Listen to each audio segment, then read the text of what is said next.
Hi friends, ఈ వీడియోలో మీకు కామన్గా ఉండే కొన్ని డౌట్స్కి సమాధానం తెలుసుకుందాం. ఆటమ్ సీజన్లో చెట్ల ఆకుల కలర్ ఎందుకు చేంజ్ అవుతుంది? మన శరీరంలో రక్తం రెడ్ కలర్లోనే ఎందుకు ఉంటుంది, వేరే కలర్లో ఎందుకు ఉండదు? ఐస్ వాటర్లో మునిగిపోకుండా పైకి తేలుతుంది, దీనికి రీజన్ ఏంటి?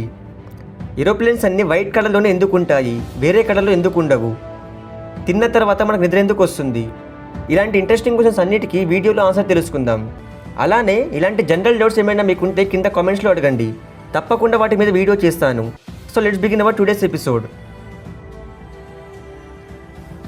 మనం ఆటమ్ సీజన్లో చెట్లని చూసినప్పుడు చెట్ల ఆకులు మనకు ఎల్లో, రెడ్ లేదా ఆరెంజ్ కలర్లో కనిపిస్తాయి. సాధారణంగా ఉండే గ్రీన్ కలర్లో ఉండవు. అయితే చెట్ల ఆకుల కలర్ ఎందుకు మారుతుంది, దీనికి రీజన్ ఏంటో ఇప్పుడు తెలుసుకుందాం. దీనికి సమాధానం తెలుసుకోవాలంటే ముందుగా మనం ఆకులలో కలర్ ఎలా వస్తుందో తెలుసుకోవాలి. సాధారణంగా ఆకుల్లో క్లోరోఫిల్ అనే గ్రీన్ కలర్ పిగ్మెంట్ ఎక్కువగా ఉంటుంది. ఇది మొక్కలు సన్లైట్ని ఉపయోగించి ఆహారం తయారు చేసుకునే ఫోటోసింథసిస్ అనే ప్రాసెస్లో చాలా ముఖ్యమైనది. కానీ ఆటమ్ సీజన్ వచ్చినప్పుడు రోజులు చిన్నవిగా మారుతాయి, సన్లైట్ కూడా తగ్గిపోతుంది, అలానే టెంపరేచర్ కూడా పడిపోతుంది. ఈ సమయంలో మొక్కలు కొంచెం ఎనర్జీని సేవ్ చేసుకోవడానికి క్లోరోఫిల్ తయారీని ఆపేస్తాయి. క్లోరోఫిల్ తగ్గిపోతే గ్రీన్ కలర్ అనేది మాయమవుతుంది. అప్పుడు ఆకుల్లో అప్పటికే దాచిపడి ఉన్న ఇతర పిగ్మెంట్స్ కనిపించడం మొదలవుతుంది. క్యారోటెనైడ్స్ అనే పిగ్మెంట్ ఎల్లో మరియు ఆరెంజ్ కలర్స్ని ఇస్తాయి. యాంథోసియానిన్స్ అనే పిగ్మెంట్ రెడ్ మరియు పర్పుల్ కలర్స్ని ఇస్తాయి. కాబట్టి ఆకులు కలర్ మార్చడం అంటే కొత్త కలర్ రావడం కాదు, గ్రీన్ కలర్ పోయిన తర్వాత ఇప్పటికీ ఆకులలో దాగి ఉన్న కలర్ బయటపడడం మాత్రమే. అందుకే ఆటమ్ సీజన్లో ఆకులు మనకు అందమైన రంగులో మెరిసిపోతాయి. మన బాడీలో రక్తం రెడ్ కలర్లో ఉంటుంది. అలానే ప్రపంచంలోని అన్ని జంతువుల్లో కూడా రక్తం ఆల్మోస్ట్ రెడ్ కలర్లోనే ఉంటుంది. అయితే ఇలా రక్తం రెడ్ కలర్లో ఉండడం గల కారణం ఏంటో ఇప్పుడు తెలుసుకుందాం. దీనికి రీజన్ మనకు సింపుల్గా అర్థం కావాలంటే ముందుగా మనం మన రక్తంలో ఎలాంటి పదార్థాలు ఉన్నాయో తెలుసుకోవాలి. మన రక్తంలో హీమోగ్లోబిన్ అనే ఒక స్పెషల్ ప్రోటీన్ ఉంటుంది. ఇది మన శరీరంలోని ప్రతి భాగానికి ఆక్సిజన్ను తీసుకెళ్తుంది. ఈ హీమోగ్లోబిన్లో ఐరన్ అనే లోహం ఉంటుంది. ఇది ఆక్సిజన్తో కలిసినప్పుడు ఒక ప్రత్యేక కెమికల్ రియాక్షన్ జరుగుతుంది. ఆ సమయంలో హీమోగ్లోబిన్ రెడ్ కలర్ను రిఫ్లెక్ట్ చేస్తుంది. దాంతో రక్తం మనకు రెడ్ కలర్లో కనిపిస్తుంది.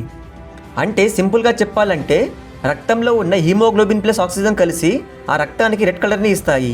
అందుకే మన రక్తం రెడ్ కలర్లో ఉంటుంది. మనం ఫ్రిడ్జ్లో ఉన్న ఐస్ క్యూబ్ని తీసి నీటిలో వేసినప్పుడు అవి నీళ్ళలో మునిగిపోకుండా పైకి తేలుతాయి. అయితే సాధారణంగా మనం ఏదైనా వస్తువు నీటిలో వేస్తే దాని బరువుకి అది నీటిలో మునిగిపోతుంది. కానీ బరువుగా ఉన్న ఐస్ క్యూబ్ని మాత్రం వాటర్లో వేస్తే అది మునిగిపోకుండా పైకి తేలుతుంది. దీనికి రీజన్ ఏంటో ఇప్పుడు తెలుసుకుందాం. దీనిని మనం సింపుల్గా అర్థం చేసుకోవాలంటే ముందుగా వాటర్ మాలిక్యూల్స్ ఎలా బిహేవ్ చేస్తాయో మనం తెలుసుకోవాలి. సాధారణంగా ఏదైనా పదార్థం చల్లబడితే అవి చిన్నగా దగ్గరగా కుదుస్తాయి, అంటే వాటి డెన్సిటీ పెరుగుతుంది. కానీ వాటర్ మాత్రం చాలా ప్రత్యేకంగా బిహేవ్ చేస్తుంది. అది చల్లబడుతున్నప్పుడు 4 డిగ్రీ సెంటీగ్రేడ్ రీచ్ అయ్యే వరకు ష్రింక్ అవుతుంది. అంటే 4 డిగ్రీ సెంటీగ్రేడ్ రీచ్ అయ్యే వరకు వాటర్ మాలిక్యూల్స్ దగ్గరగా అవుతాయి. కానీ 4 డిగ్రీస్ కన్నా ఇంకా ఎక్కువ చల్లబడితే అవి ఒక హెక్సాగాన్ ఆకారంలో అరేంజ్ అవుతాయి. అంటే వాటర్ మాలిక్యూల్స్ మధ్యలో ఖాళీ స్థలాలు వస్తాయి. ఇలా ఏర్పడిన స్ట్రక్చర్లో మాలిక్యూల్స్ దూరంగా ఉంటాయి. అందువల్ల ఐస్ యొక్క డెన్సిటీ వాటర్ కన్నా తక్కువగా ఉంటుంది. అయితే సైన్స్ పరంగా డెన్సిటీ తక్కువగా ఉన్న పదార్థం ఎల్లప్పుడూ డెన్సిటీ ఎక్కువ ఉన్న పదార్థంపై తేలిపోతుంది. అందుకే ఐస్ నీటిలో మునిగిపోకుండా పైకి తేలుతుంది. సింపుల్గా చెప్పాలంటే వాటర్ ఐస్ లాగా మారినప్పుడు అది తేలికగా మారుతుంది. అందుకే ఐస్ వాటర్పై తేలుతుంది.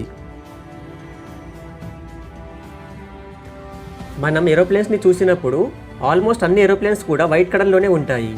అయితే ఎందుకు ఏరోప్లేన్స్ అన్ని వైట్ కలర్లోనే ఉంటాయో మిగతా కలర్స్లో ఎందుకు ఉండవో ఇప్పుడు తెలుసుకుందాం. దీనికి కొన్ని ముఖ్యమైన రీజన్స్ ఉన్నాయి. ఏరోప్లేన్ ఎత్తుగా వెళ్ళినప్పుడు సన్లైట్ అనేది ఏరోప్లేన్ మీద డైరెక్ట్గా పడుతుంది. అయితే వైట్ కలర్ అనేది లైట్ని రిఫ్లెక్ట్ చేస్తుంది. అంటే అది వేడిని ఎక్కువగా అబ్జర్వ్ చేయదు. దాంతో ఏరోప్లేన్ బాడీ ఎక్కువగా వేడెక్కదు. ఇది ఫ్యూయల్ ఎఫిషియన్సీ మరియు సేఫ్టీకి కూడా మంచిది. అలానే వైట్ కలర్ వల్ల ఏరోప్లేన్ బాడీ మీద డ్యామేజ్ మరియు క్రాక్స్ ఈజీగా కనిపిస్తాయి. అప్పుడు మెయింటెనెన్స్ టీం వాటిని వెంటనే గుర్తించి రిపేర్ చేస్తుంది. అంటే సేఫ్టీ రీజన్స్ కోసం కూడా వైట్ కలర్ చాలా బెస్ట్. అలానే ఒకవేళ పక్షులు ఏరోప్లేన్ని ఢీకొంటే ఆ గుర్తులు కూడా వైట్ కలర్లో ఈజీగా కనిపిస్తుంది. దాంతో ఫ్లైట్ని ఈజీగా చెక్ చేయవచ్చు. అలానే వెయిట్ మరియు కాస్ట్ సేవింగ్ కోసం కూడా వైట్ కలర్ని యూజ్ చేస్తారు. ఒకవేళ డార్క్ లేదా ఫ్యాన్సీ కలర్స్ని ఉపయోగిస్తే వాటికి ఎక్కువ కోటింగ్స్ అవసరం అవుతాయి. అంటే ఏరోప్లేన్ వెయిట్ కూడా పెరుగుతుంది.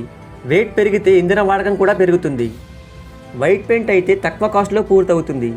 కాబట్టి కాస్ట్ మరియు వెయిట్ రెండూ తగ్గుతాయి.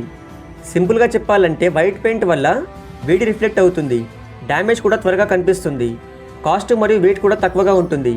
సేఫ్టీకి కూడా వైట్ కలర్ చాలా మంచిది. అందుకే ఎక్కువ శాతం ఏరోప్లేన్స్ అన్నీ కూడా వైట్ కలర్లోనే ఉంటాయి. మనం బాగా తిన్న తర్వాత కొంతసేపటికి మనకు నిద్ర వస్తుంది. అయితే మనం తిన్న తర్వాత ఇలా మనకు నిద్ర రావడం గల కారణం ఏంటో ఇప్పుడు తెలుసుకుందాం. దీనికి ముఖ్యంగా 3 కారణాలు ఉన్నాయి.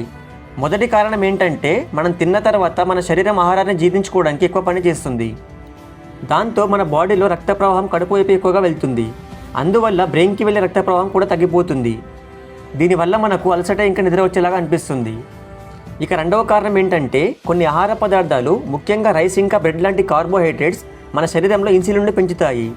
దీంతో మన బ్రెయిన్లో సెరటోనిన్ మరియు మెలటోనిన్ అనే కెమికల్స్ పెరుగుతాయి. ఇవి మనకు నిద్ర వచ్చేలాగా చేస్తాయి. ఇక మూడవ కారణం ఏంటంటే మనం తిన్న తర్వాత మన బాడీ ఫుల్ రిలీఫ్గా ఫీల్ అవుతుంది. ఈ రిలీఫ్ వల్ల కూడా మనకు నిద్ర వస్తుంది. సింపుల్గా చెప్పాలంటే మనం తిన్న తర్వాత ఫుడ్ డైజెస్ట్ కావడానికి శరీరం ఎక్కువగా పనిచేస్తుంది.